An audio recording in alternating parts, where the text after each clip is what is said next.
અધ્યાય 2 શ્લોક 62 જ્યારે વ્યક્તિ કોઈક વસ્તુનો વિચાર કરે છે ત્યારે તે વસ્તુ માટે આસક્તિ ઉત્પન્ન થાય છે. આસક્તિમાંથી ઈચ્છા જન્મે છે. ઈચ્છામાંથી ક્રોધ ઉત્પન્ન થાય છે.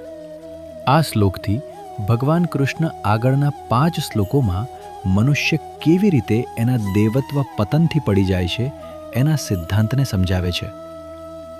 આ શસ્ત્રસજ્જ અર્જુનને સમજાવવા માટે કરવામાં આવે છે કે તેણે પોતાની બધી ઇન્દ્રિયો પર વિજય મેળવવાનો પ્રયાસ કરવો જોઈએ.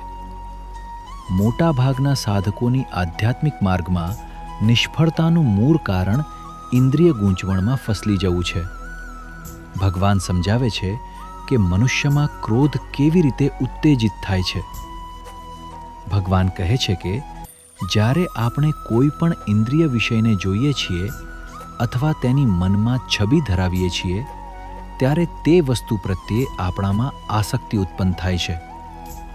આ આસક્તિમાંથી તે વસ્તુ પ્રાપ્ત કરવાની ઈચ્છા ઉત્પન્ન થાય છે. જ્યારે આપણે તે વસ્તુ પ્રાપ્ત કરવાના આપણા માર્ગ વચ્ચે આવતી કોઈ પણ પ્રતિકૂળ પરિસ્થિતિ જોઈએ છીએ ત્યારે ક્રોધ ઉત્પન્ન થાય છે.